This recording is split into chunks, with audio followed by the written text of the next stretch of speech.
நம்மை தாழ்த்தி கர்த்தரிடத்தில் மனம் திரும்பி மன்னிப்பு கேட்டு நாம் ஸ்தோத்திர பலி செலுத்தும் போது நம்முடைய பாவங்கள் மன்னிக்கப்படும்.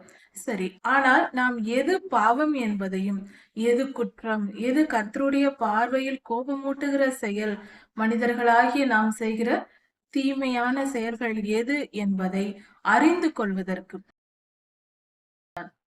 நம்முடைய பிதாவாகிய தேவனுடைய அன்பும் ஆண்டவராகிய இயேசு கிறிஸ்துவின் கிருபையும் சமாதானமும் உங்கள் அனைவரோடும் கூட என்றென்றைக்கும் இருப்பதாக. தலைப்பு: நான் உன்னை விட்டு விலகுவதும் இல்லை, உன்னை கைவிடுவதும் இல்லை. யாத்திராகமம் 5ஆம் அதிகாரம். இந்த வேத பகுதியில் கர்த்தர் குற்ற நிவாரண பலியை குறித்து நமக்கு விளக்கமாக சொல்லிக் கொடுத்திருக்கிறார். இந்த வார்த்தைகளை நாம் படிக்கும் போது அந்த காலத்தில் மாடு, ஆடு போன்றவைகளை இந்த பலியாக செலுத்தினார்கள். இந்த வேத பகுதியை நாம் தியானிக்கும் போது எது குற்றம், எது அக்கிரமம், எது பாவம், அது எப்படி வருகிறது என்பதை குறித்து நாம் தெரிந்து கொள்ளலாம். அதை நீக்குவதற்காக நாம் ஆடு மாடு பலி கொடுக்க தேவையில்லை. அதற்கு பதிலாக நம்மை தாழ்த்தி கர்த்தரிடத்தில் மனம் திரும்பி மன்னிப்பு கேட்டு நாம் ஸ்தோத்திர பலி செலுத்தும் போது நம்முடைய பாவங்கள் மன்னிக்கப்படும். சரி, ஆனால் நாம் எது பாவம் என்பதையும், எது குற்றம், எது கர்த்தருடைய பார்வையில் கோபமூட்டுகிற செயல், மனிதர்களாகிய நாம் செய்கிற தீமையான செயல்கள் எது என்பதை அறிந்து கொள்வதற்கு, மனிதர் வழக்கம் வேறு, கர்த்தருடைய நீதி என்பது வேறு. மனித நீதி வேறு வகையாக மாறிக்கொண்டிருக்கிறது, அதிகமாக மாறிவிட்டது. அதனால் கர்த்தருடைய நீதியின்படி நாம் வாழ்வது எப்படி, அதில் எப்படி கண்டிப்பாக நம்மளால் வாழ முடியும், அதை எப்படி, எது சரி எது தவறு என்பதை குறித்து நாம் இந்த வேத பகுதிகளை ஆராய்ந்து அறியும் போது தெரிந்து கொள்ளலாம். அதற்காக இந்த வேத வசனங்களை நாம் தியானிக்கிறோம். இதை படித்து புரிந்து கொள்ளும் போது இன்றைய வாழ்க்கைக்கு நமக்கு தேவையான புதையல்கள், நாம் கவனிக்காமல் விட்டிருக்கிற புதையல்களாக இந்த வேத பகுதிகள் இருக்கிறது. இவைகள் நமக்கு மிகுந்த பலனை தரும். இதை நாம் தியானிப்போம். குற்ற நிவாரண பலி என்றால் என்ன?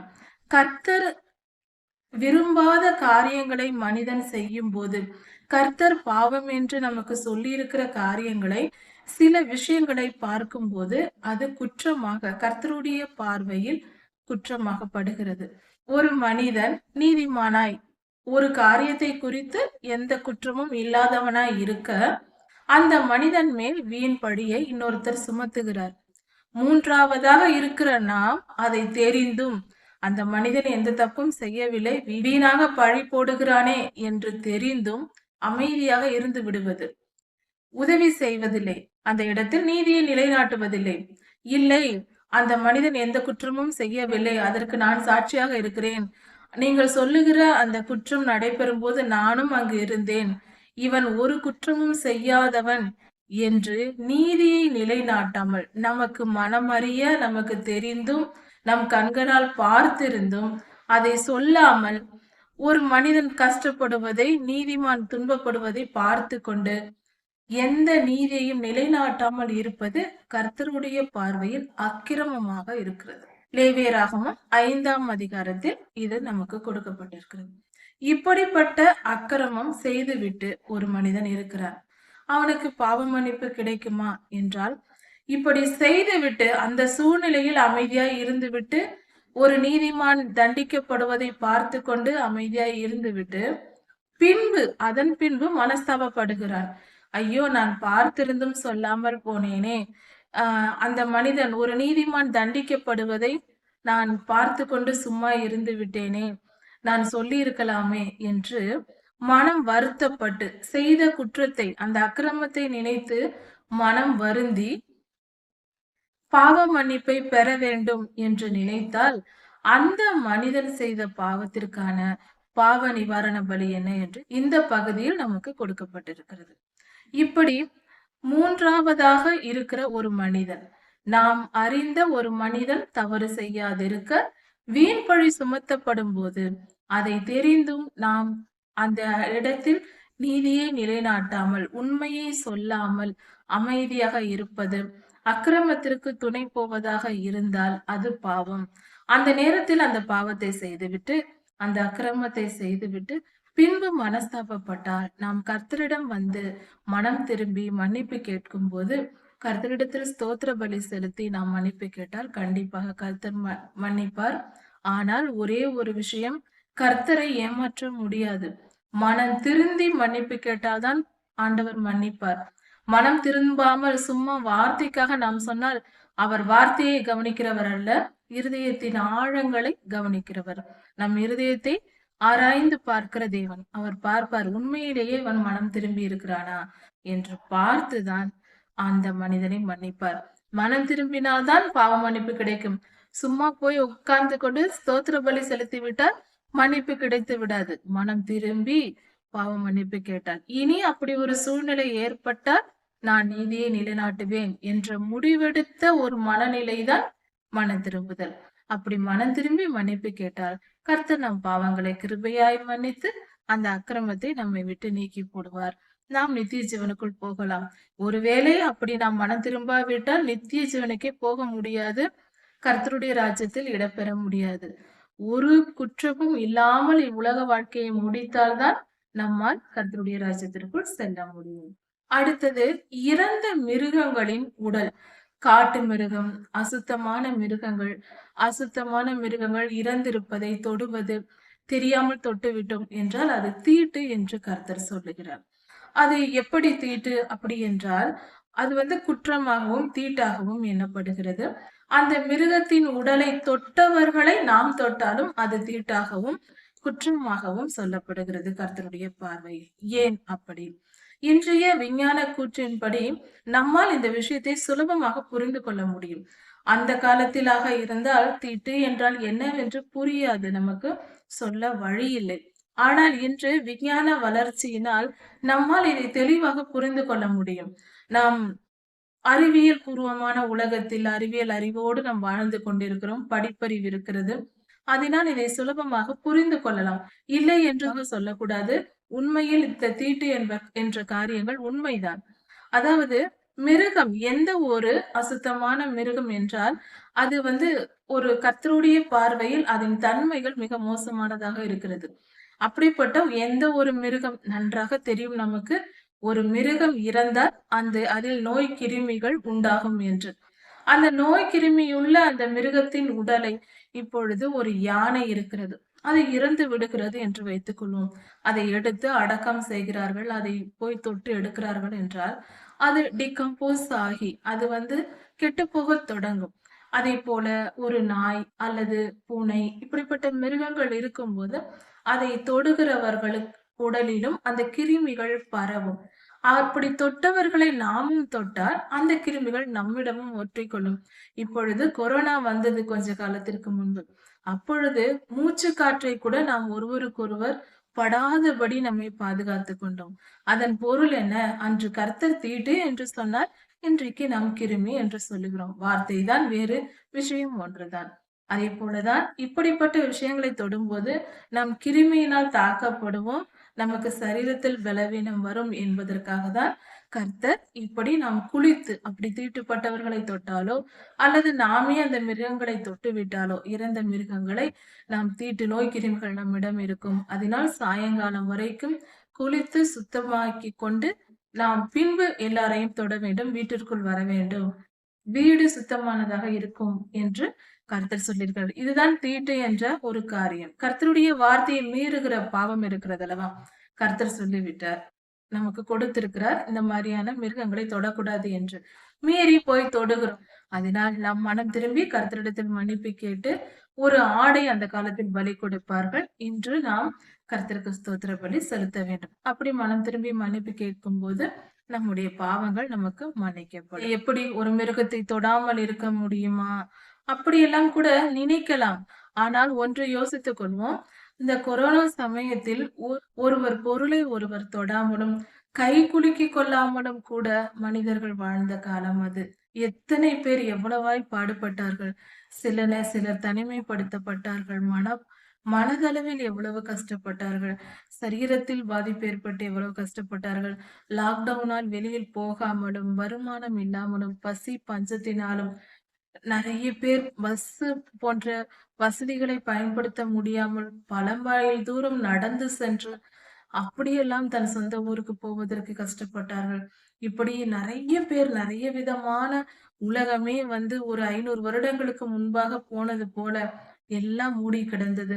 காட்டு மிருகங்கள் எல்லாம் தார் ரோடில் நடந்து செல்வதை பார்க்க முடிந்தது. அப்படி ஒரு அமைதி இந்த பூமிக்கு வந்தது. இந்த கொரோனா காலத்தில். அப்படி அவ்வளவு கொடுமைகள் நடந்தது.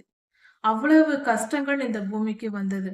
நாம் எல்லாரும் மாஸ்க் போட்டுக்கொண்டு, ஒருவரை ஒருவர் தொடாமலும், அதிகமாய் பேசாமலும், வெளியில் செல்லாமல் இருந்தோம். ஏன்? இவ்வளவு கட்டுப்பாட்டுடன் இருப்பதற்கு காரணம் என்ன? உயிர் பயம். நமக்கு தீங்கு நேரிடும், நம் உயிரை காப்பாற்றிக் கொள்ள வேண்டும் என்பதற்காக. நன்றாக கவனிப்போம். இதைத்தானே அன்று கர்த்தர் சொல்லியிருக்கிறார் இந்த வேத பகுதியில். தீட்டுப்பட்ட ஒரு மிருகத்தின் உடலை தொடும்போது, அந்த இறந்த மிருகத்தின் உடலில் நோய் கிருமிகள் இருக்கும். அதனால் நம் சரீரத்திற்கு தொற்று நோய்கள் வரும். ஒரு மனிதனுக்கு வந்தால் அதன் மூலம் பலருக்கும் பரவும்.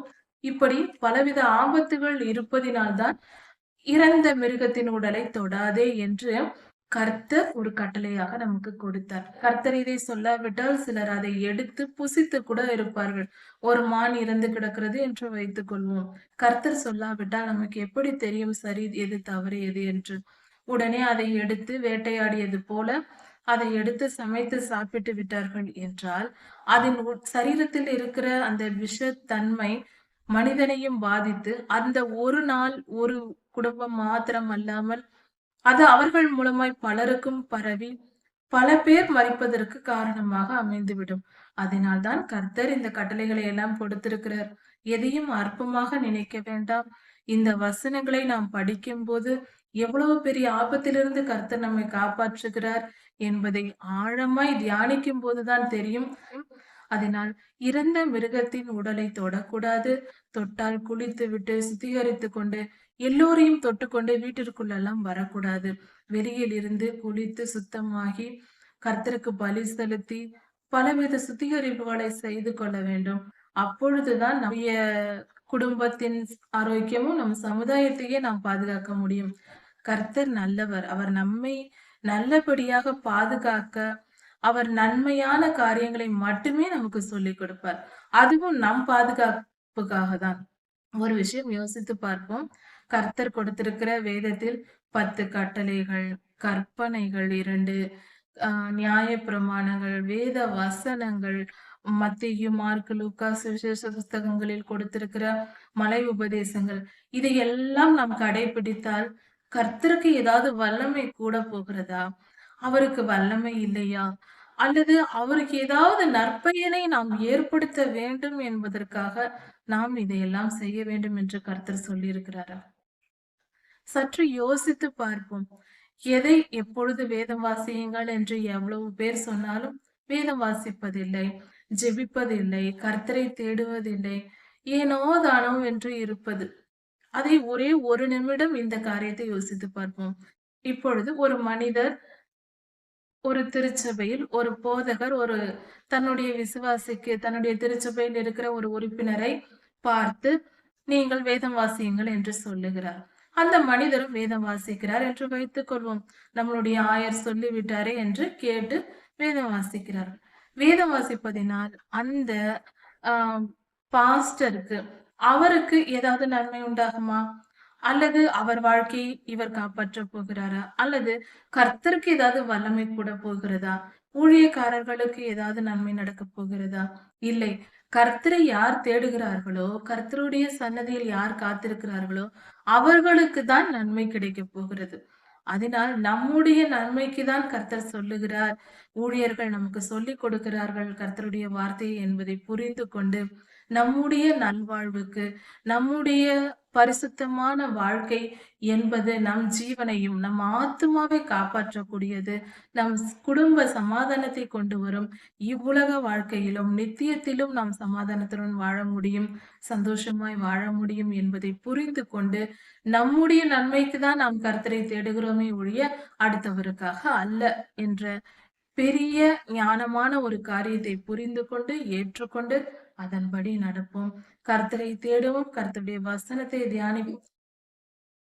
நம்முடைய பிதாவாகிய தேவனுடைய அன்பும் ஆண்டவராகிய இயேசு கிறிஸ்துவின் கிருபையும் சமாதானமும் உங்கள் அனைவரோடும் கூட என்றென்றைக்கும் இருப்பதாக. தலைப்பு: நான் உன்னை விட்டு விலகுவதும் இல்லை, உன்னை கைவிடுவதும் இல்லை. லேவியராகமம் 5ஆம் அதிகாரம். குற்ற நிவாரண பலியை குறித்து கடந்த செய்தியில் தியானித்தோம். இந்த வேத பகுதியை அதன் தொடர்ச்சியாக தியானிக்கலாம். ஒரு மனிதன் ஆணையிட்டதை கேட்டும் சாட்சி சொல்லாமல் இருப்பது ஒரு குற்றம், அது அக்கிரமம் என்று தியானித்தோம்.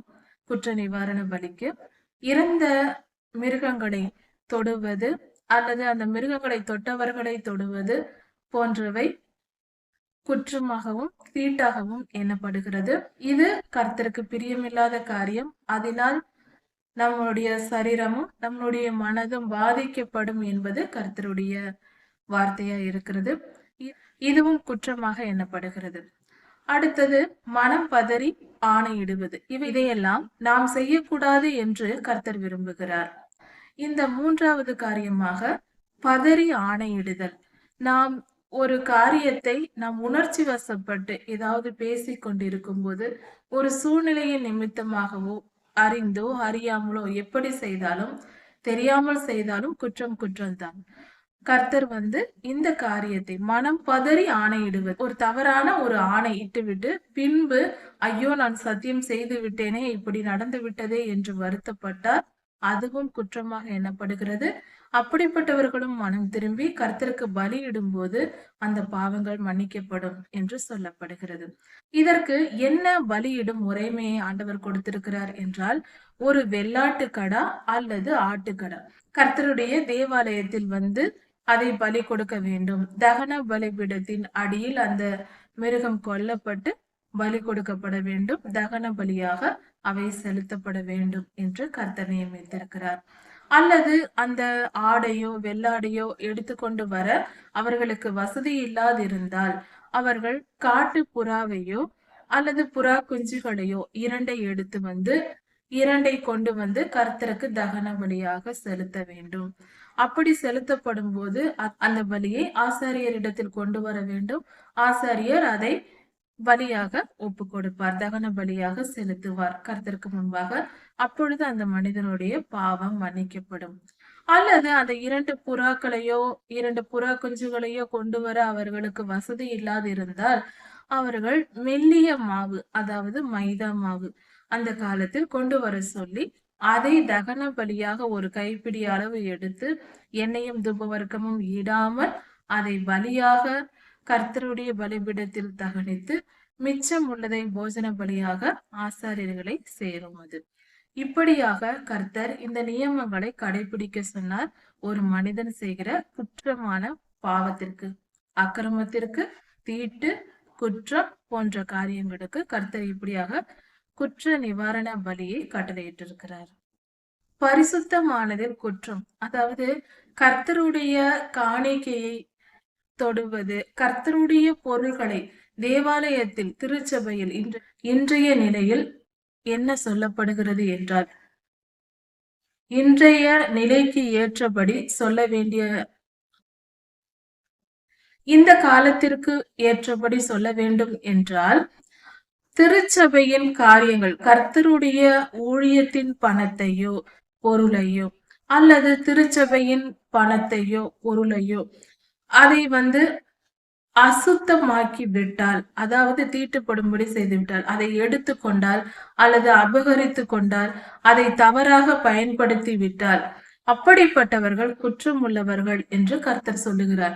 இப்படி கர்த்தருடைய பரிசுத்தமான காணிக்கைகளை தொட்டால், கர்த்தருடைய பரிசுத்தமான பொருட்களை நாம் அபகரித்து கொண்டால், அது பாவம் என்று நாம் உணர்ந்து கொண்டு மனம் திரும்பினால் கர்த்தருக்கு ஆட்டுக்கடாவை பலி கொடுக்க வேண்டும். நாம் திருடிய அல்லது கர்த்தருடைய பொருளை அபகரித்த அந்த பொருளின் மதிப்போடு 5இல் 1 பங்கை சேர்த்து 20% சேர்த்து தண்டனையாக நாம் அதை திருப்பி கொடுக்க வேண்டும்.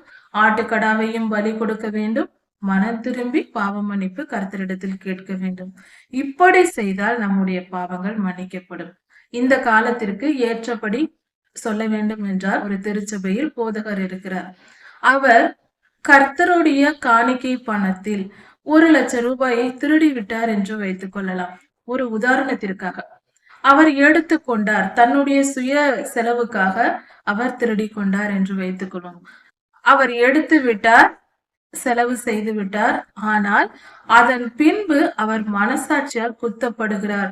ஐயோ, கர்த்தருடைய காணிக்கையை நாம் தொட்டு விட்டோமே, கர்த்தருடைய பரிசுத்தமானதை தொட்டு விட்டோமே என்று மனம் நொந்து, ஐயோ என் பாவத்துக்கு மன்னிப்பு கிடைக்குமா என்று மனம் பதறினால், மனம் வேதனைப்பட்டால், கர்த்தர் அதற்கு பாவ நிவாரணம், மனம் திரும்பி விட்டால், தான் செய்தது குற்றம் என்பதை உணர்ந்து கொண்ட பின்பு மனம் திரும்பி விட்டால், நான் எப்படியாவது இதற்கு பரிகாரம் தேட வேண்டும் என்று அந்த போதகர் நினைத்தால், உடனே அவர் என்ன செய்ய வேண்டும் என்றால், அவர் அந்த 1,00,000 ரூபாயோடு மேலும் 20,000 ரூபாய் பணத்தை செலுத்தி 1,20,000 ரூபாயாக சேர்த்து அதை திருச்சபைக்கு கொடுக்க வேண்டும். அது மட்டுமல்லாமல் ஆட்டுக்கடா அல்லது வெள்ளாட்டுக்கடாவை பலியாக கொடுக்க வேண்டும். அப்படி என்றால் ஒரு 20,000 அல்லது 50,000 பணத்தை இதற்காக கொடுக்கலாம். இப்படி அவர் தம்முடைய மனம் திரும்பி அந்த பாவ நிவாரணத்தை செய்யும் போது கர்த்தரிடத்தில் ஸ்தோத்திர பலி செலுத்தி அவர் எடுத்துக்கொண்ட அந்த 1,00,000 பணத்தோடு 20,000 ரூபாயையும் எடுத்துக்கொண்டு கர்த்தருடைய சன்னதியில் சென்று மனம் திரும்பி மன்னிப்பு கேட்டு கர்த்தருக்கு முன்பாக ஸ்தோத்திர பலிகளை செலுத்தி, கர்த்தருக்கு ஸ்தோத்திரம் அல்லேலூயா என்று கர்த்தருக்கு பலிகளை செலுத்தி, என்னை மன்னியுங்கள் ஆண்டவரே என்று மன்னிப்பு கேட்டால் அந்த பணத்தையும் செலுத்தி விட வேண்டும், 1,20,000. அப்படி செய்தால் கர்த்தர் அந்த மனிதனை மன்னிப்பார். உண்மையாக மனம் திரும்பி இருந்தால், பொய்யாக சொன்னால் அல்ல, உண்மையாக அந்த மனம் திரும்புதல் அந்த இருதயத்தில் இருந்தால் கர்த்தர் மன்னித்து விடுவார். கர்த்தர் நமக்கு கட்டளையாக கொடுத்திருக்கிறார், எந்த ஒரு பெண்ணையும் ஒரு ஆண் இச்சையோடு பார்க்க கூடாது, பார்த்தால் அது பாவம் என்று சொல்லி இருக்கிறார். இப்படி இருக்க இந்த கட்டளையை அறியாமல் ஒரு மனிதன் இன்னொரு பெண்ணை இச்சையோடு பார்த்து விடுகிறார் என்று வைத்துக் கொள்வோம், அது பாவம். அப்படிப்பட்ட கட்டளையை மீறியதினால் அந்த மனிதன் பாவம் செய்து விடுகிறார். பின்பு அந்த மனிதன் மனஸ்தாபப்பட்டு, ஆண்டவரே நான் இப்படி தவறு செய்து விட்டேனே, உம்முடைய கட்டளையை மீறி விட்டேனே, இந்த வசனம் இப்படி சொல்லுகிறதே, திருச்சபையில் போதிக்கிறார்கள், கர்த்தருடைய வார்த்தையை தெரிந்த பின்பு மனம் பதறி, ஐயோ நான் இப்படி செய்து விட்டேனே என்று மனஸ்தாபப்பட்டால், தன் தவறை உணர்ந்து திருந்தி விட்டால், கர்த்தரிடத்தில் வந்து கர்த்தருக்கு ஸ்தோத்திர பலி செலுத்தி தன்னுடைய இருதயத்தில் இருக்கிறதை அறிக்கை செய்து கர்த்தரிடத்தில் மன்னிப்பு கேட்கும் போது கண்டிப்பாக கர்த்தர் மன்னிப்பார். ஏனென்றால் பார்ப்பதே பாவம் என்பதை அந்த மனிதன் அறியவில்லை. கண்களால் பார்க்கத்தானே செய்கிறோம், சாதாரண தவறுதானே என்று நினைத்து கொண்டு செய்து விடுகிறார். பின்பு அந்த பாவத்தை உணர்ந்த பின்பு, ஐயோ கண்களால் பார்ப்பதும் பாவமா என்பதை உணர்ந்து, ஆண்டவரே என்னை மன்னியும், நான் உம்முடைய பிள்ளை, நான் இப்படி இருக்கக்கூடாதே என்று மனம் திரும்பி கர்த்தரிடத்தில் மன்னிப்பு கேட்கும் போது, ஸ்தோத்திர பலிகளை செலுத்தும் போது, இந்த காலத்தில் ஸ்தோத்திர பலி செலுத்த வேண்டும், அந்த காலத்தில் ஆட்டுக்கடாவை பலியாக செலுத்தினார்கள். அப்படி நாம் செய்யும் போது, இது ஒரு உதாரணத்திற்கு தான். கர்த்தருடைய எந்த கட்டளையை மீறி அப்படி தவறு செய்தாலும் கர்த்தரிடத்தில் மனம் திரும்பி மன்னிப்பு கேட்கும் போது, நாம் ஸ்தோத்திர பலிகளை செலுத்தும் போது கர்த்தர் நம்மை மன்னிப்பார். இப்பொழுது நாம் இந்த செய்திகளில் கேட்ட அத்தனை காரியங்களும் குற்றமாக கர்த்தருக்கு முன்பாக இருக்கிறது. இந்த குற்றங்களை செய்தவர்கள் குற்றவாளிகளாக இருக்கிறார்கள். இந்த குற்றங்களை சுமந்து கொண்டே வாழ்ந்து விட்டு மரணம் வரைக்கும், முடிவு காலம் வரைக்கும் வாழ்ந்து விட்டால் கர்த்தருடைய ராஜ்யத்திற்குள் செல்ல முடியாது. நம்முடைய காலம் இந்த உலகத்தில் முடிவதற்குள் எல்லா காரியங்களிலும் நாம் அறிக்கை செய்து மனம் திரும்பி மன்னிப்பை பெற்றுவிட வேண்டும். அப்படி மன்னிப்பை பெற்று இருப்பவர்கள் தான் கர்த்தருடைய ராஜ்யத்திற்குள் போக முடியும். இந்த காலத்தில் மரணம் எந்த நேரத்தில் எப்படியும் வரலாம் அல்லவா? பலவித கொள்ளை நோய்கள், பலவிதமான காரியங்கள் நடந்து கொண்டிருக்கிறது. இப்படிப்பட்ட சூழ்நிலையில் நம்மிடத்தில் ஒரு குற்றமும் இல்லாதபடிக்கு நம் குற்றங்களை நாம் நிவர்த்தி செய்து கொள்ள வேண்டும். கர்த்தர் சொல்லி இருக்கிற இந்த குற்றங்களை நாம் மனதில் இருக்கிறதா என்று ஆராய்ந்து அறிய வேண்டும். அப்படி ஆராய்ந்து அறிந்து நம் குற்றங்களை நாம் எடுத்து போட்டால் கர்த்தர் நம்மை மன்னித்து நம்மை விடுதலையாக்குவார். அப்படி நாம் சுத்திகரிக்கப்பட்டு இருந்தால் நம் வாழ்க்கை என்று இந்த உலகத்தில் முடிந்தாலும் அதை பற்றி கவலைப்பட தேவையில்லை. இந்த உலகத்தில் முடிந்தால் அடுத்த உலகத்தில் வாழப்போகிறோம். இது முடிவாக இருக்காது. மரணம் முடிவாக இல்லாமல் ஒரு இடத்திலிருந்து இன்னொரு இடத்திற்கு, இந்த உலகத்திலிருந்து பரலோகத்திற்கு செல்லக்கூடிய ஒரு பயணம் போலதான் இருக்கும் மரணம். கர்த்தருடைய பிள்ளைகளுக்கு மரணம் என்பது ஒரு சிறு பயணம். ஒரு சில நிமிடங்களில் நாம் அதை சென்று விடுகிறோம். இந்த உலகத்தின் மனிதராக இருந்த நாம் இருக்கிற நாம் உடனே கர்த்தருடைய ராஜ்யத்தில் பரலோகத்தில் ஒரு உறுப்பினராக நாம் மாறி விடுகிறோம். இப்படியாக நடக்கிறது. அதனால் மரணம் என்பதே ஒன்று இல்லாமல் போகிறது. அதற்கு அர்த்தமே இல்லாமல் போகிறது. அது முடிவாய் இருந்தால்தான் அது அர்த்தம் உள்ளது. அது இல்லை, இது ஒரு ஒரு பயணம் என்று சொல்லும்போது அங்கு மரணம் என்ற வார்த்தை மறைந்து விடுகிறது. இப்படியாக நம்முடைய வாழ்க்கையை நாம் சரிவர வாழ்ந்தால் இந்த உலகத்தில் இச்சை என்பதும் பலவிதமான காரியங்கள் என்பதும் இன்பங்கள் என்று நாம் நினைத்துக் கொள்வதெல்லாம் வெறும் மாயை. எதுவுமே அப்படிப்பட்ட இன்பங்கள் கிடையாது. எந்த விஷயத்திலும் நம் மனம் சலிக்கிறது என்பதை புரிந்து கொள்ள வேண்டும். கண்களின் இச்சை, செல்போனில் படம் பார்ப்பது, டிவி பார்ப்பது, மெகா சீரியல், சினிமா, கண் கண்ட எல்லாவற்றையும் பார்க்கிறோம். என்றாவது கண்கள் திருப்தி அடைகிறதா? இது எனக்கு போதும், ஆஹா இன்னைக்கு திருப்தியாக இருக்கிறது என்று என்றாவது பார்த்து நினைக்கிறோமா? இல்லை. இன்னும் இன்னும் என்று கேட்டுக்கொண்டே இருக்கும். நம் கண்கள் திருப்தி அடையவே அடையாது. கர்த்தரை பார்த்தால்தான் கண்கள் திருப்தி அடையும். அது உண்மையான சந்தோஷத்தை பெறும். இவ்வுலக இன்பங்கள் என்பது மாயை. கண்களின் இச்சைக்கு இடம் கொடுக்க வேண்டாம். அந்த இச்சை என்பது தீராத ஒரு வியாதி போல. அது வந்து கொண்டே இருக்கும். போதும் என்றே சொல்லாது. இச்சை என்பது கொடுக்க கொடுக்க கண்களின் இச்சைக்கு பறி கொடுத்தவர்கள் தன்னுடைய ஆயுள் காலம் முழுவதும் கண்களால் அதை டிவி பார்ப்பது, சினிமா பார்ப்பது போன்ற காரியங்களை செய்கிறார்கள். ஆனால் போதும் என்ற மனமே அவர்களுக்கு வருவதில்லை. காரணம் என்ன? அந்த கண்கள் அதனால் திருப்தி அடைவதில்லை. திருப்திப்படுத்த இச்சையினால் முடிவதில்லை. மனிதனுடைய மனதை திருப்திப்படுத்த கர்த்தரால் மட்டுமே முடியும். உலக காரியங்களால் மனிதனுடைய மனம் திருப்தி அடையாது. இது உண்மை. அது கண்களின் இச்சையா இருக்கலாம், மாம்சத்தின் இச்சையா இருக்கலாம், ஜீவனத்தின் பெருமையாக இருக்கலாம். எல்லாம் மாயை.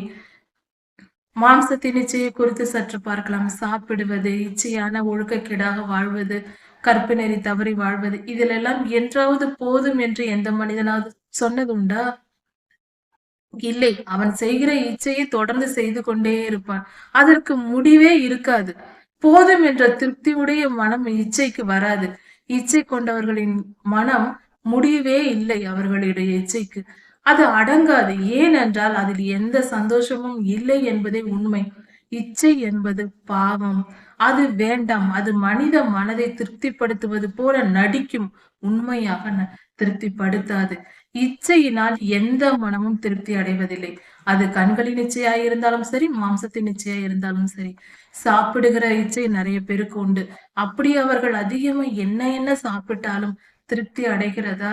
இந்த ஜீவனத்தின் பெருமைப்படுகிற மனம். நான் பெரிய ஆளாக வேண்டும். என் வீட்டில் நான் பெரியவனாக இருக்க வேண்டும். என் ஊரில் நான் பெரியவனாக இருக்க வேண்டும். என் தேசத்தில் நான் பெரியவனாக இருக்க வேண்டும். எந்த பெரியவனாகவும் 6 அடிக்கு மேல் வளர முடியாது. அது சும்மா. பெரியவன் என்ற வார்த்தைக்கு மனிதனுக்கும் சம்பந்தம் இல்லை. கர்த்தர் ஒருவரே பெரியவர், சர்வலோகாதிபதி. நம்மை படைத்தவர் தான் பெரியவர். நம் தகப்பன் பெரியவர். அவருடைய பிள்ளைகள் நாம். அந்த தாழ்ந்த எண்ணம் நமக்கு வேணும். தாழ்மையான குணம் வேண்டும். தாழ்ந்த மனம்தான், தாழ்மையான இருதயம் உள்ளவர்கள் உண்மையிலேயே உயர்ந்த மனிதர்கள். கர்த்தர் அதைத்தான் சொல்லுகிறார். தன்னைத்தான் தாழ்த்துகிறவன் தேவனால் உயர்த்தப்படுவான். உலக பரிசுத்தமாய் வாழ்ந்து நித்திய ஜீவனில் நித்தியமான நிரந்தரமான உண்மையான சந்தோஷத்தை அனுபவிப்போம். இந்த வேத பகுதியை நாம் தியானிக்கும் போது நம் வாழ்க்கையில் நாம் செய்யக்கூடாத பாவங்கள் என்னென்ன, அக்கிரமம் என்றால் என்ன, குற்றம் எது, குற்றம் எது இல்லை, எது சரியானது என்பதை மிக தெளிவாக நாம் அறிந்து கொள்ளலாம். பணம் மற்றும் பொருள் விஷயங்களில் நாம் எதை செய்யலாம், எதை செய்யக்கூடாது என்பதை குறித்து இந்த வேத பகுதிகளில் தெளிவாக சொல்லப்பட்டிருக்கிறது. நம்மிடத்தில் ஒரு பொருளை ஒப்படைத்திருக்கிறார்கள். ஒரு பணம் அல்லது ஒரு பொறுப்பை ஒப்படைத்திருக்கிறார்கள். நாம் வேலை பார்க்கும் ஸ்தலங்களில் இருக்கலாம், அல்லது குடும்ப விஷயங்களிலாக இருக்கலாம். எங்கிருந்தாலும் நம்மிடத்தில் ஒப்புவிக்கப்பட்ட ஒரு பொருளை குறித்தோ அல்லது ஒரு பணத்தை குறித்தோ நாம் எப்படி செயல்பட வேண்டும், அதை நாம் நீதியின்படி நாம் அதை செயல்படுத்த வேண்டும். அந்த பணத்தை நாம் சரியாக பயன்படுத்த வேண்டும். இன்றைக்கு நாம் ஆடிட்டிங் என்று சொல்லுகிறோம். அந்த பண விஷயங்களில் ஆடிட்டிங் செய்வதையெல்லாம் மிக சரியாக நம் கணக்கை நிர்வகிக்க வேண்டும். ஆடிட்டிங்கில் எந்த பிரச்சனையும் வராதபடிக்கு நீதி நேர்மையோடு உண்மையான விஷயங்களை நாம் எழுதி வைக்க வேண்டும். இதை மீறினால் நம்மிடத்தில் ஒப்புவிக்கப்பட்ட பணத்தை நாம் தவறாக பயன்படுத்திவிட்டு பொய் கணக்கு காட்டுவது, இப்படிப்பட்ட காரியங்களை கர்த்தர் அறிவிருக்கிறார். அது குற்றமாக கர்த்தருடைய பார்வையில் எண்ணப்படுகிறது. அதற்கு அடுத்தது, கொடுக்கல் வாங்கலில் எது குற்றமாக எண்ணப்படுகிறது? நாம் ஒருவருக்கு பணம் கொடுக்கிறோம் அல்லது திரும்பி பெறுகிறோம், மீது போன்ற காரியங்களில் நேர்மையோடு நாம் இருக்க வேண்டும். அந்த நேர்மை தவறிவிட்டால் அது கர்த்தருடைய பார்வையில் குற்றமாக எண்ணப்படுகிறது. தவறான காரியங்கள், பொய் சொல்வது, நேர்மையற்ற காரியங்களை செய்வது கர்த்தருக்கு அருவருப்பாய் இருக்கிறது. அடுத்தது, நம்மிடத்தில் எளியோரை, நம்மை விட சிறியவர்களை நீ கட்டாயப்படுத்தி அவர்களை எப்படியாவது கொள்ளையடித்துக் கொள்வது, நான் இதை செய்து விடுவேன், அதை செய்து விடுவேன் என்று மிரட்டி பணம் பறிப்பது, பணத்தை அபகரித்துக் கொள்வது, இதுவும் கர்த்தருடைய பார்வையில் குற்றமாக எண்ணப்படுகிறது. அதற்கு அடுத்தது, பணம் சம்பாதிக்க வேண்டும் என்பதற்காக அடுத்தவர்களை துன்புறுத்துவது, அடுத்தவர்களை கஷ்டப்படுத்தி நாம் வாழ்வது, நம்முடைய சுயநலத்திற்காக இப்படி செய்வதும் கர்த்தருடைய பார்வையில் குற்றமாக எண்ணப்படுகிறது. ஒரு காரியம் என்னவென்றால், காணாமற் போனதை மறுதலிப்பது. ஒரு பொருள் தொலைந்து விட்டது, அந்த பொருள் மீண்டும் கிடைத்து விட்டது, ஆனாலும் தனக்கு தெரியாதது போல இருந்து விடுவது, அல்லது ஏதோ ஒரு விஷயத்தில் ஏமாற்றுவது, அதை எடுத்துக்கொண்டு தொலைந்து விட்டது என்று சொல்வது, இப்படியும் மறுதலிப்பது, தான் அறிந்தும் அதை சொல்லாமல் தெரிந்து கொண்டு மூடி மறைத்து மறுதலிப்பது, நேர்மையற்ற எல்லா காரியங்கள், பணம் சம்பந்தப்பட்டதோ பொருள் சம்பந்தப்பட்டதோ, தன் வாழ்க்கையின் சுய லாபத்திற்காக சுய லாபத்திற்காக பொய் சொல்வது, நேர்மையற்ற வாழ்க்கை வாழ்வது, அக்கிரமம் செய்வது, குற்றம் செய்வது, இதுதான் கர்த்தருடைய பார்வையில் குற்றமாக எண்ணப்படுகிறது. பணம் மற்றும் பொருள் விஷயங்களில் தன் விருப்பத்தை நிறைவேற்றிக் கொள்ள வேண்டும் என்பதற்காக துன்பப்படுத்துவது, பிறரை துன்பப்படுத்துவது, இப்படிப்பட்ட செயல்கள் செய்வதும் கர்த்தருக்கு முன்பாக குற்றமாக எண்ணப்படுகிறது. இது மிகப்பெரிய பாவமாகவும் கர்த்தர் பார்க்கிறார். சில நேரங்களில் தோன்றலாம், இந்த காலத்திற்கு வேத காரியங்கள் நமக்கு ஒத்து வருமா, அந்த காலத்தில் எழுதப்பட்டாயிற்று என்று. ஆனால் இந்த காலத்தையே படைத்தவர் நம்முடைய ஆண்டவர் தான். இந்த கால பரிமாணங்கள் கர்த்தருக்கு கிடையாது. கர்த்தர் தான் இந்த காலத்தையே படைத்தார். அப்படி இருக்கும்போது நாம் கவலைப்பட தேவையில்லை. எல்லா காலத்திற்கும் பொருந்தக்கூடிய காரியங்களை தான் கர்த்தர் நமக்கு தருவார். அவர்கள் அறியாமையினால் செய்த பாவங்களை மன்னிக்கப்படும். அப்படி அவர்கள் செய்த பின்பு மனம் திரும்பி மன்னிப்பு கேட்கும் போது கர்த்தர் அவர்களை மன்னிப்பார். மனம் திரும்பி இருந்தால் கண்டிப்பாக மன்னிப்பு கிடைக்கும். ஆனால் அவர்கள் சில நியமங்களை நிறைவேற்ற வேண்டும். அதாவது இந்த குற்றங்களை செய்த இந்த 5 குற்றங்களையும் எதை செய்திருந்தாலும் அதற்குரிய பொருள் நஷ்டத்தை, பண நஷ்டத்தை அவர்கள் செலுத்தி, அதோடு கூட 20% மேலும் அந்த பணத்தையும் சேர்த்து யாரை ஏமாற்றினார்களோ அவர்களுக்கு கொடுக்க வேண்டும். அது மட்டுமல்லாமல் கர்த்தருடைய சந்நிதியில் கர்த்தருக்கு பலி செலுத்த வேண்டும். ஆட்டுக்கடா ஒன்றை கொண்டு வந்து பலி செலுத்த வேண்டும். அது சர்வாங்க தகன பலியாக இருக்கிறது என்று கர்த்தர் சொன்னார்.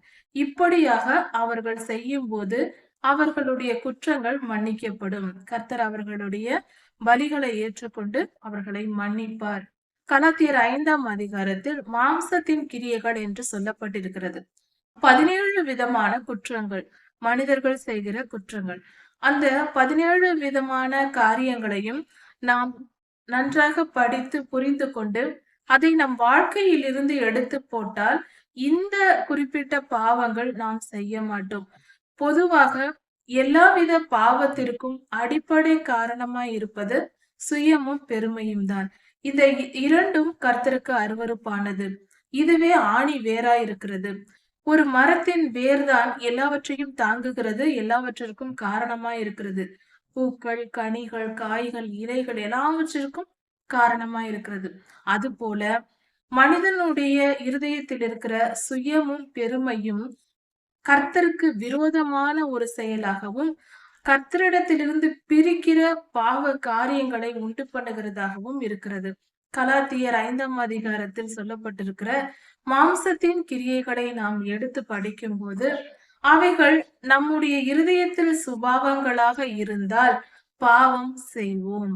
இது குணாதிசயங்கள் கொடுக்கப்பட்டிருக்கிறது. அந்த குணங்கள் நம்மிடத்தில் இருந்தால், இப்படிப்பட்ட காரியங்களை நாம் மனதில் வைத்திருந்தால் நாம் பாவம் செய்வோம். இந்த 17 விதமான காரியங்களும் சுயத்தின் மேலும் பெருமையின் மேலுமே உட்கார்ந்திருக்கிறது. அப்படி இருக்க சுயமும் பெருமையும் இல்லாதபடிக்கு நம் இருதயத்தை காத்துக்கொள்ள வேண்டும். அதற்கு நம்முடைய நேரத்தை நாம் கர்த்தருடைய சன்னதியில் கர்த்தருடைய வார்த்தைகளை தியானிப்பதில் செலுத்த வேண்டும். ஒரு நாணயத்திற்கு 2 பகுதி இருப்பது போல ஜெபத்திற்கு 2 பகுதி உண்டு. ஒன்று நாம் கர்த்தரிடத்தில் விண்ணப்பிப்பது. 2வது கர்த்தரிடத்திலிருந்து நாம் பெற்றுக்கொள்வது. அவர் சொல்வதை கேட்பது. வேத வசனத்தை தியானிப்பது என்பது கர்த்தரிடத்திலிருந்து நாம் அதிகமாய் பெற்றுக்கொள்கிறோம். அதனால் அதிக நேரத்தை நாம் கர்த்தரிடத்தில் செலுத்தும்போது, கர்த்தருடைய சமூகத்தில் வேத தியானத்தில் செலுத்தும்போது, கர்த்தருடைய வார்த்தைகள் நமக்கு அதிகமாய் கிடைக்கிறது. அதனால் நாம் பரிசுத்தம் அடைகிறோம். அதற்கு பதிலாக நாம் ஜெபிப்பதில் நேரத்தை செலுத்தும்போது, ஜெபிப்பதில் தவறல்ல. ஜெபிக்கும்போது நாம் அதிக நேரம் ஜெபிக்க வேண்டும். ஆனால் அதற்கு முன்பாக நம் இருதயம் சுத்திகரிக்கப்பட வேண்டும். கர்த்தருடைய வார்த்தையினால் சுத்திகரித்துக் கொண்ட பின்பு அதிகமாய் நாம் ஜெபிக்க வேண்டும். அப்படி ஜெபிக்கும்போது அந்நிய பாஷையினாலும் கர்த்தரை துதிபலி செலுத்தியும் கர்த்தரிடத்தில் விண்ணப்பங்களை வைத்தும் ஆவிக்குரிய யுத்தம் செய்தும் இப்படி பலவிதமான பரிமாணங்களில் நாம் கர்த்தரிடத்தில் ஜெபிக்க வேண்டும். கர்த்தரை கனப்படுத்த வேண்டும். அப்படி நாம் செய்யும் போது கர்த்தரிடத்திலிருந்து நாம் நன்மையை பெற்றுக் கொள்ளலாம். இந்த எல்லா ஜெபத்திற்கும் அடிப்படை ஆதாரமாக இருக்க வேண்டியது நம் இருதயத்தின் பரிசுத்தமே. நம்முடைய ஜெபங்கள் கேட்கப்பட்டு அதற்குரிய பலன் பெற வேண்டும் என்றால் அதற்கு முக்கிய காரணமாய் இருக்க வேண்டியது நம்முடைய இருதய பரிசுத்தம். பரிசுத்தம் இல்லாமல் நம்முடைய ஜெபத்தை செலுத்தி நம்மால் கர்த்தரிடத்தில் பெற்றுக்கொள்ள முடியாது. ஒருவேளை நான் பாவம் செய்திருக்கிறேன், எனக்கு கர்த்தர் என் ஜெபத்தை கேட்க மாட்டாரா என்றால் கண்டிப்பாக கேட்பார். ஆனால் மனம் திரும்பி இருக்க வேண்டும். மனம் திரும்பினால் அந்த மனிதன் பாவி அல்ல, பரிசுத்தவான் ஆகிறான். ஒரு காரியத்தை பாவம் செய்து கொண்டே இருந்துவிட்டு ஒரு மனிதன் மனம் திரும்பி விட்டால் அந்த பாவம் அப்பொழுதே அந்த மனிதனுக்கு மன்னிக்கப்படுகிறது. கர்த்தர் மன்னித்து விடுவார். அதனால் அந்த மனிதனின் பாவம் மன்னிக்கப்படுவதினால் அந்த மனிதன் இப்பொழுது பரிசுத்தவானா இருக்கிறான். அதனால் அந்த மனிதனின் ஜெபம் கேட்கப்படும். அப்படி பார்த்தாலும் பரிசுத்தவானின் ஜெபத்தை தான் கர்த்தர் கேட்கிறார். நாம் பாவத்தை இருதயத்தில் வைத்துக் கொண்டே கர்த்தரிடத்தில் எனக்கு இது வேண்டும் அது வேண்டும் என்று கேட்டால் அது நம் வாயினால் தான் கேட்போம். நம் இருதயத்திலிருந்து வராது. நம்மால் அப்படி கேட்கவே முடியாது என்பதே உண்மை. பரிசுத்தமான இருதயத்திலிருந்து தான் கர்த்தரை நோக்கி ஜெபிக்க முடியும். மற்றபடி ஜெபிக்க முடியாது. இன்று பலரும் கூட ஜெபிக்க முடியவில்லை, ஜெபிக்க வேண்டும் என்று நினைக்கிறேன், முடியவில்லை, நேரம் கிடைக்கவில்லை என்று சாக்கு போக்கு சொல்வார்கள். காரணம் அதுதான். இருதய பரிசுத்தமே நம்மை கர்த்தரிடத்தில் சேர்க்கும். அதிகமாய் ஜெபிக்கவும், வேதம் வாசிக்கவும், கர்த்தருடைய வார்த்தைகளில் தியானமாய் இருக்கவும், கர்த்தரிடத்தில் காத்திருக்கவும் வைக்கும். அந்த வாஞ்சை நமக்குள் வரும். நம்மால் அது செய்யவும் முடியும். இருதயத்தில் இப்பொழுது நாம் தியானித்தபடி கரைதிரைகள் நம் வாழ்க்கையில் குற்றங்கள் இருக்குமானால், இந்த மாதிரியான குற்றங்கள் நம் இருதயத்தில் இருக்கும்போது, பாவங்கள் நம்மிடத்தில் இருக்கும்போது, நம் வாழ்க்கையில் ஒருவர் பொருளை நாம் அபகரித்திருக்கிறோம், ஒருவரை துன்பப்படுத்தி பணம் சம்பாதித்திருக்கிறோம், அல்லது ஒருவரை ஏமாற்ற செய்திருக்கிறோம் என்றால், நம் இருதயத்தில் நாம் செய்த பாவம் நம் இருதயத்தில் இருக்கும். மற்றவர்களிடத்தில் இருக்கிறதோ இல்லையோ, ஆனா நம்முடைய இருதயத்தில் இருக்கும். அப்படிப்பட்ட எண்ணங்கள் நம்மை ஜெபிக்க விடாது. இப்படிப்பட்ட குற்ற உணர்வோடு நம்மால் ஜெபிக்க முடியாது. அதனால்தான் பலர் ஜெபிக்க முடிவதில்லை. ஜெபிக்காவிட்டால் எப்படி கிடைக்கும்? நம் இருதயத்தை சுத்திகரித்துக் கொண்டு அதற்கு முதலில் செய்ய வேண்டியது மனம் திரும்புதல். மனம் திரும்பினால் பாவ மன்னிப்பு கிடைக்கும். பாவ மன்னிப்பு வந்துவிட்டால் குற்ற உணர்வு போய்விடும். அந்த குற்ற உணர்வு போன பின்பு அந்த இருதயம் பரிசுத்தமா இருக்கும். குற்ற உணர்வை ஏற்படுத்துவது பொல்லாத சாத்தானின் செயல். அதனால் அந்த குற்ற உணர்வு போய்விட்டால் அந்த இடம் பரிசுத்த ஆவியானவரால் நிரப்பப்படும் போது பொல்லாத ஆவிகள் நம் இருதயத்திலிருந்து போய்விடும். அதனால் நம்முடைய இருதயம் சமாதானமாய் இருக்கும். அந்த சமாதானத்தின் மேல்தான் நம்மால் ஜெபிக்க முடியும், கர்த்தரை சேர முடியும். இப்படி நம் இருதயத்தை சுத்திகரித்துக் கொள்ள வேண்டும். கலத்தியர் 5ஆம் அதிகாரத்தில் சொல்லப்பட்டிருக்கிற மாம்சத்தின் கிரியைகளை நாம் நன்கு ஆராய்ந்து நம் மனதில் ஆழமாக பதித்து வைத்துக் கொள்ள வேண்டும். ஒரு மாதத்திற்கு தினமும் அந்த வார்த்தைகளை படித்து புரிந்து கொள்ளலாம். ஆனால் இதை படித்து நாம் என்னவென்று தெரிந்து கொண்டால் போதுமானது. ஆனால் நாம் தியானிக்க வேண்டியது ஆவியின் கனிகளை. ஆவியின் கனிகள் அதே அதிகாரத்தில் கொடுக்கப்பட்டிருக்கிறது 2 வசனங்களில். அப்படி நாம் அந்த ஆவியின் கனிகளை நாம் தியானிக்கும் போது என்ன நடக்கும் என்றால், பரிசுத்த ஆவியானவர் நம் இருதயத்திற்குள் வருவார். அப்படி பரிசுத்த ஆவியானவர் நமக்குள் வரும்போது நம்முடைய பழைய பாவங்களை சுட்டிக்காட்டுவார்.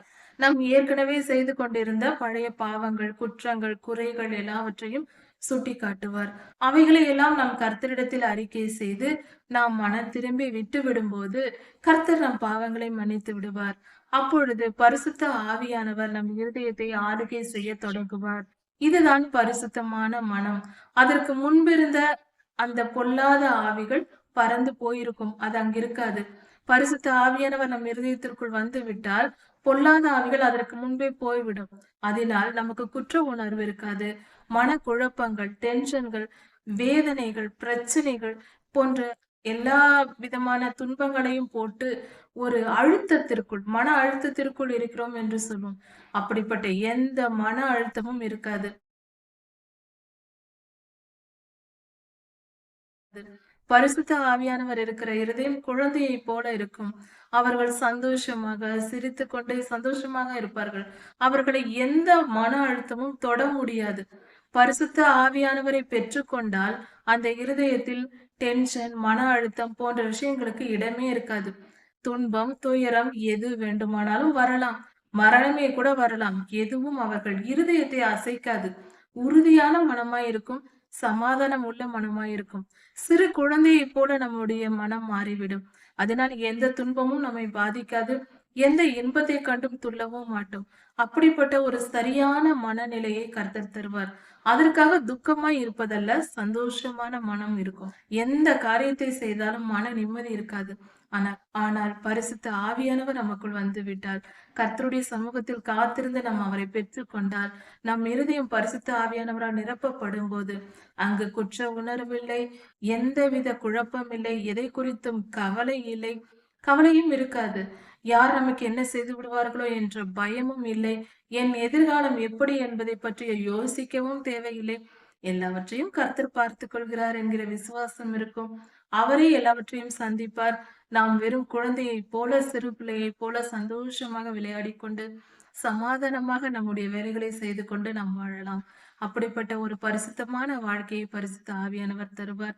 இப்படிப்பட்ட குற்றங்கள், குறைகள் எது இருந்தாலும் தூக்கி எறிந்துவிட்டு சுயமும் பெருமையும் வேண்டாம் என்று காலில் மிதித்து தள்ளி தாழ்மையான இருதயத்தோடு மற்றவர்களிடத்திலும் அன்பு கூர்ந்து எல்லோருக்கும் நன்மை செய்து சுயநலம் இல்லாமல் வாழ்ந்தால் கர்த்தர் நமக்கு நிம்மதியும் சந்தோஷத்தையும் சமாதானத்தையும் இவ்வாழ்க்கையிலும் தருவார், பரலோக ராஜ்யத்திலும் தருவார். லேவியராகமம் 6ஆம் அதிகாரம் 9ஆம் வசனம் முதல்.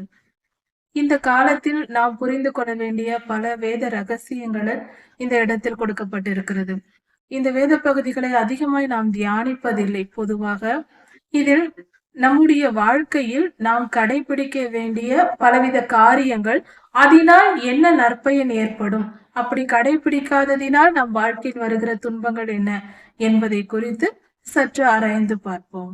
இந்த வேத பகுதி முழுவதும் ஒரு ஆசாரியர் எப்படி பலி செலுத்த வேண்டும், அவர்கள் தேவாலயத்தில் என்னென்ன காரியங்களை அவர்கள் செய்ய வேண்டும் என்பதை குறித்து இந்த வேத பகுதியில் கொடுக்கப்பட்டிருக்கிறது.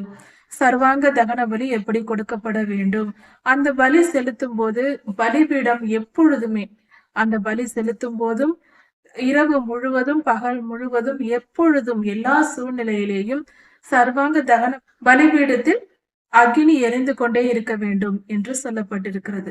அதே போல தேவாலயத்தில் குத்து விளக்கில் எப்பொழுதும் இரவில் முழுவதும் அணையாமல் விளக்கை ஆசாரியர்கள் பாதுகாத்து அதை எண்ணெய் ஊற்றி கொண்டிருக்க வேண்டும் என்றும் சொல்லப்பட்டிருக்கிறது. அணையக்கூடாது, அதை எரிய வைத்துக் கொண்டே இருக்க வேண்டும் ஆசாரியர்கள். இப்படி அவர்களுக்கு பொறுப்பு கொடுக்கப்பட்டது. இது ஏன் நம்ம இப்பொழுது கற்க வேண்டும் என்றால், இது முழுவதும் நம்மளுடைய தனிப்பட்ட வாழ்க்கைக்கு இது பிரயோஜனம் உள்ளதா இருக்கும். இதன் பொருள் நம்முடைய ஒவ்வொரு மனிதனுடைய வாழ்க்கையிலும் இருக்கிறது. பலிபீடத்தின் நெருப்பு எரிந்து கொண்டே இருக்க வேண்டும் என்பதின் பொருள் 2 காரியங்கள் சொல்லலாம். நாம் எப்பொழுதும் கர்த்தருக்கு நன்றி செலுத்துகிறவர்களாக துதிபலி செலுத்திக் கொண்டே நாம் இருக்க வேண்டும். காலை, மாலை, இரவு என்றும் எந்த நேரத்திலும் கர்த்தருக்கு ஸ்தோத்திரம் சொல்ல வேண்டும். எல்லா காரியங்களிலும் சாதாரணமாக சாப்பிடும்போது கர்த்தருக்கு ஸ்தோத்திர பலி செலுத்தி நன்றி செலுத்தி சாப்பிட வேண்டும். ஒரு கூல்ட்ரிங்க் குடித்தாலோ அல்லது தண்ணீர் குடித்தாலோ எப்பொழுதும் கர்த்தருக்கு ஸ்தோத்திரம் சொல்லி சாப்பிடுவதும் குடிப்பதும் நன்மை பயக்கும். நமக்கு ஒரு நற்காரியங்கள் நடக்கும் போது, நாம் ஒரு செயலை செய்யும் போது எல்லா செயலிலும் கர்த்தருடைய கிருபை நமக்கு இருக்கிறது. நாம் நடந்து செல்லுகிறோம் என்றால் நாம் போகிற காரியங்கள் நடக்க வேண்டும். அதற்கு கர்த்தர் நமக்கு பலன் தருகிறார், நமக்கு அன்றாட ஆகாரத்தை தருகிறார், சந்தர்ப்ப சூழ்நிலைகளை ஏற்படுத்தி தருகிறார். அதற்கு நன்றி செலுத்த வேண்டும். இன்றைய நாளில் நான் உயிரோடு இருக்கிறேனே, இந்த நாளை நான் காண்கிறேனே, அதற்கே நன்றி சொல்ல வேண்டும். நம்முடைய வாழ்க்கையில் அன்றாட ஆகாரத்தை, நம்முடைய தேவைகள் எல்லாவற்றையும் கர்த்தர் கொடுக்கிறார். நம்மை நன்றாக கர்த்தர் வைத்திருக்கிறார் என்றால் அதற்கு நாம் நன்றி சொல்ல வேண்டும். அன்றாடம் நமக்கு தண்ணீர் தருகிறார், நல்ல காற்றை கொடுக்கிறார், நல்ல ஆகாரத்தை கொடுக்கிறார். அதற்காக நாம் நன்றி சொல்ல வேண்டும். இதில் எது குறைவுபட்டாலும் நம்முடைய நிலைமை மோசமாயிருக்கும். அதுதான் இந்த அக்கினி பலிபீடத்தின் மேல் எப்பொழுதும் எரிந்து கொள்ள வேண்டும் என்று சொல்லியிருக்கிறதன் பொருளாய் இருக்கிறது. ஆசாரியர்களுக்கு போஜன பலி செலுத்தப்படும் மாவில் மீந்தது, தகன பலியாக செலுத்தப்பட்ட மீந்த மாவை ஆசாரியர்களும் அவர்கள் பிள்ளைகளும் அப்பமாக சுட்டு சாப்பிடுவார்கள். அப்படி செய்யும் போது அது புளிப்பில்லாத அப்பமாய் பண்ணப்பட வேண்டும். அது புளிப்புள்ளதாய் இருக்கக்கூடாது. அப்படி என்றால் அதில் ஈஸ்ட் சேர்க்க கூடாது என்று கர்த்தர் சொல்லி இருக்கிறார். சரி, இப்படி ஏன் இந்த காரியத்தை சொல்லியிருக்கிறார்? அது இந்த காலத்திற்கேற்ற பொருள் என்ன என்றால், ஆசாரியர்கள் என்பவர்கள் கர்த்தருடைய சமூகத்தில் ஊழியம் செய்கிறவர்கள், கர்த்தருடைய திருச்சபையில் வேலை செய்கிறவர்கள், கர்த்தருடைய சபை காரியங்களை, ஊழிய காரியங்களை செய்பவர்கள். இப்படிப்பட்டவர்கள் புளிப்புள்ளதை புசிக்க கூடாது கர்த்தருடைய சமூகத்தில் என்று சொல்லப்பட்டிருக்கிறது. புளிப்பு என்பது, மாவு என்பது உபதேசத்தை குறிக்கும், புளிப்பு என்பது பாவத்தை குறிக்கும். பாவ சுபாவங்கள் அவர்களுக்குள் இருக்கக்கூடாது. பாவத்தை ஏற்றுக்கொள்ள கூடாது. தீட்டுள்ளதை ஏற்றுக்கொள்ள கூடாது. சுலபமாக சொல்ல வேண்டும் என்றால், வெளிப்படையாக சொல்ல வேண்டும் என்றால், துன்மார்க்கருடைய ஆலோசனையில் நடவாமலும் பாவிகளுடைய வழியில் நில்லாமலும் பரியாசக்காரர் உட்காரும் இடத்தில் உட்காராமலும் கர்த்தருடைய வேதத்தில் தியானமாயிருக்கிற மனுஷன் பாக்கியவான் என்று சங்கீதம் 1 சொல்லப்பட்டிருக்கிறது போல, இப்படிப்பட்ட ஆசாரிய பணியை செய்கிறவர்கள், கர்த்தருடைய பிள்ளைகளாக கர்த்தருக்கு ஊழியம் செய்கிறவர்கள் செய்ய வேண்டிய முதல் முக்கியமான காரியம், நமக்கு நன்றாக தெரிந்த விஷயங்கள் விக்கிரக ஆராதனை செய்யக்கூடாது, விக்கிரகங்களுக்கு படைத்ததை சாப்பிடக்கூடாது, இதெல்லாம் நமக்கு தெரிந்ததே. இதையெல்லாம் செய்யக்கூடாதுதான், சரியானதுதான். ஆனால் இது மட்டும் போதாது. இதை போல இன்னொரு காரியத்தையும் செய்ய வேண்டும். அது மிக மிக முக்கியமானதா இருக்கிறது.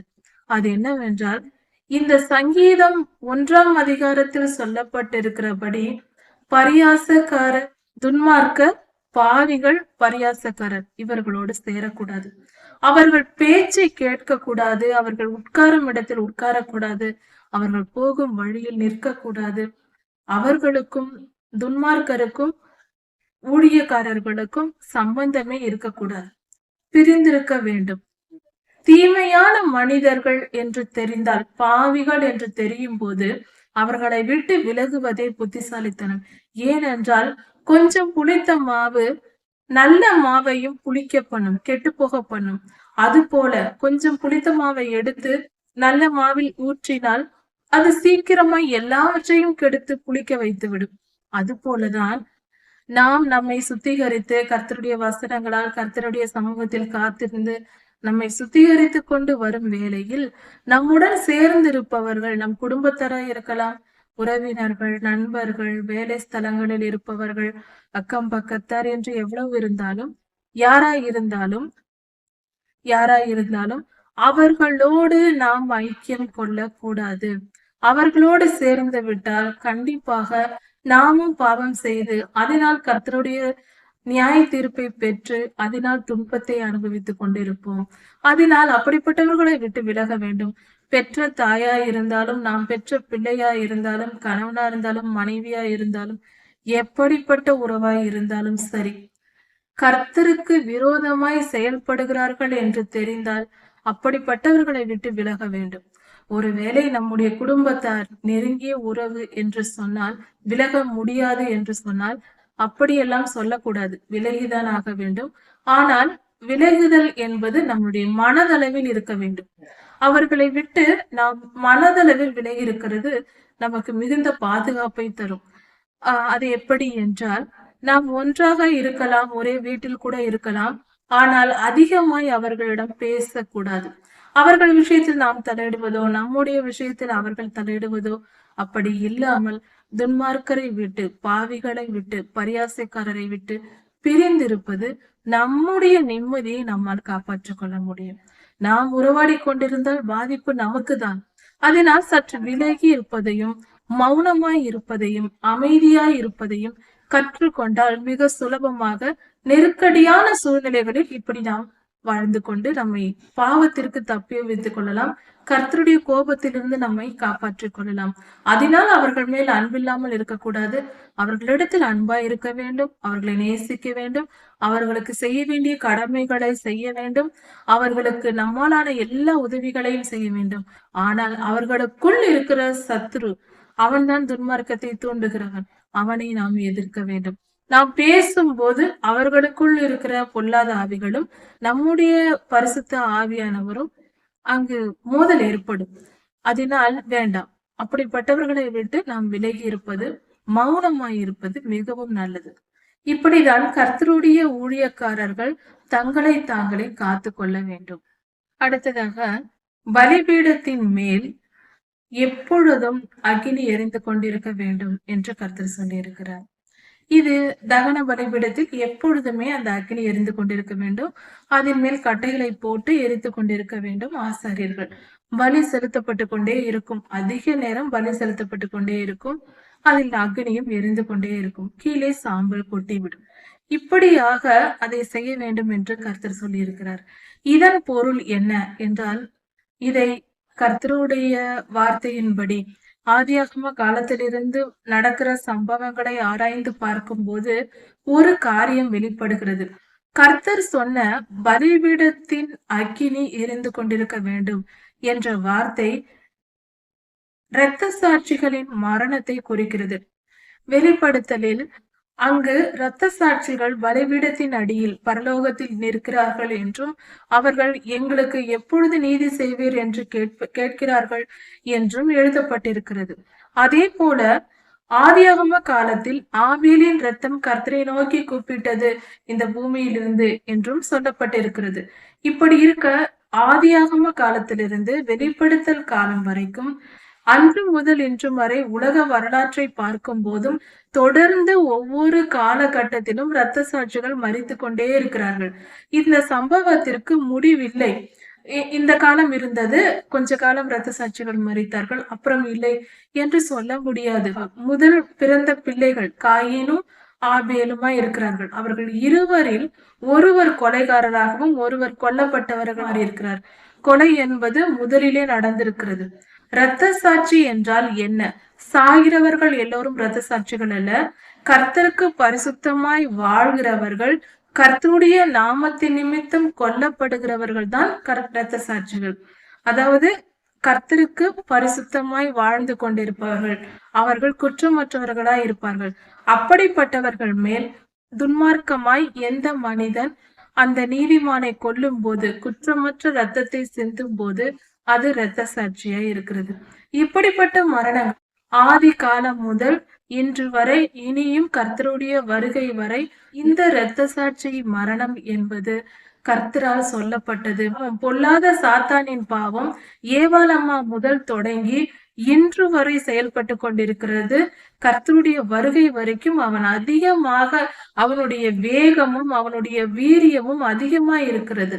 அவனுடைய செயல்பாடுகள் எல்லாம், அவனுடைய வேகம் கூடிக்கொண்டே இருக்கிறது. அவனுடைய துன்புறுத்தும் வீரியம் அதிகமாய் கொண்டே இருக்கிறது. இது எங்கு போய் முடியும் என்றால், 3வது தேவாலயம் கட்டப்படும் எருசலேமில். அங்கு அந்த மோரியா மலையின் மேல் 3ஆம் தேவாலயம் கட்டப்படும். அந்த தேவாலயத்தின் மேல் இவன் போய் அந்த தேவாலயத்திற்குள் இவன் நுழைந்து அங்கு அக்கிரமம் செய்வான். அப்படிப்பட்ட ஒரு தீமை நடக்கும்போது கர்த்தருடைய வருகை நடக்கும். அதுதான் அவனுடைய பாவத்தின் உச்சகட்டமாக இருக்கும். இப்படிப்பட்ட கொடுமையான காரியங்கள் நடக்க இருக்கிறது. அந்த காலத்தில் கர்த்தருடைய பிள்ளைகள் இன்னும் அதிக அதிகமாய் கொல்லப்படுவார்கள். இரத்த சாட்சிகள் மரணம் இன்னும் அதிக அதிகமாய் நடக்கும். கர்த்தருக்காக மனதார வாழ நாம் பழக வேண்டும். உலக இச்சைகளை மனதில் வைத்துக் கொள்ளக்கூடாது. மரணம் என்பது ஒன்றும் இல்லை. அது ஒரு ஒரு சிறிய காரியம், ஒரு நிமிட காரியம்தான். அது நம்மை பாதிக்க கூடாது. நம்முடைய பரிசுத்த வாழ்க்கையை மரணம் பாதிக்க கூடாது. இப்பொழுதே உலக இச்சைகளை விட்டு நம் இருதயத்தை ஆயத்தப்படுத்திக் கொள்ள வேண்டும். எப்படி ஒரு ராணுவ வீரர் தங்கள் இருதயத்தை ஆயத்தப்படுத்தி இருக்கிறார்களோ, நம்முடைய இந்திய தேசத்தில் சுதந்திர போராட்டத்திற்காக எத்தனையோ பேர் ஜீவனை எண்ணாமல் மறித்திருக்கிறார்கள். எத்தனையோ பேர் உயிர் கொடுத்ததினால் இன்று சுதந்திரமாய் நாம் வாழ்ந்து கொண்டிருக்கிறோம். தேசத்திற்காகவே அப்படி செய்தார்கள். அப்படி இருக்கும்போது நித்திய ஜீவனை பெறப்போகிற நாம் கர்த்தருக்காக வாழ்வதிலும், மரணம் என்பது எந்த நேரத்திலும் எப்பொழுதும் வரலாம். எத்தனையோ காரியங்கள் இருக்கிறது. ஆனாலும் எல்லாவற்றிலும் காத்து வருகிற நம் ஆண்டவர், அவர் நம்மை கடைசி வரை காத்து கொண்டு இருக்கும் போது எந்த நிலையில் மரணம் வந்தால் அடுத்த நொடியே நான் கர்த்தருடைய சன்னதியில் இருக்கப் போகிறேன், எனக்கு என்ன கவலை என்ற துணிச்சல் நமக்கு வேண்டும். மரணத்தை கண்டு அஞ்சக்கூடாது. பாடுகளை கண்டு அஞ்சக்கூடாது. இவை எல்லாம் அற்பமானதே. நம்முடைய இருதயத்தை உறுதிப்படுத்தி வைத்துக் கொள்ள வேண்டும். நாம் ஒரு போர் வீரர் போல நம் இருதயத்தை ஆயத்தப்படுத்தி வைத்துக் கொள்ள வேண்டும். துன்பம் தானே, பாவம் செய்தால் துன்பம் வறுமை அனுபவிக்க மாட்டோமா? தப்பித்துக் கொள்ள வழி இல்லை என்றால் எல்லாவற்றையும் சுமந்துதான் தீர்க்கிறோம். நோய் வருகிறது, துன்பப்படுகிறோம், என்ன செய்ய முடியும்? அப்படி இருக்க அதனால் நரகத்திற்கு தான் செல்ல முடியும். அப்படி இருக்க நன்றாக வாழ்கிறோம். கர்த்தருக்காக வாழ்ந்து அவருக்காக ஜீவன் கொடுக்கும் வாய்ப்பு நமக்கு கிடைத்தால் அதை பயன்படுத்தி கொண்டு நித்திய ஜீவனை சுதந்திரித்து கர்த்தருடைய சன்னதியில் உயர்ந்த ஸ்தானத்தில் போய் சேரலாம். அப்படிப்பட்ட காரியங்களின் மேல் விருப்பம் வைப்போம். உலக இன்பங்களை வெறுத்து ஒதுக்குவோம். கர்த்தர் சொல்லியிருக்கிற வேத வசனங்கள் எல்லாவற்றையும் தியானித்து கர்த்தருக்காக பிறந்தோம், கர்த்தருக்காக வாழ்கிறோம், கர்த்தருக்காக மரிப்போம். கர்த்தருடைய சித்தத்தை நிறைவேற்ற நம் வாழ்க்கைக்கு இடம் கொடுப்போம். கர்த்தர் உங்களை ஆசீர்வதிப்பாராக. மாரநாதா.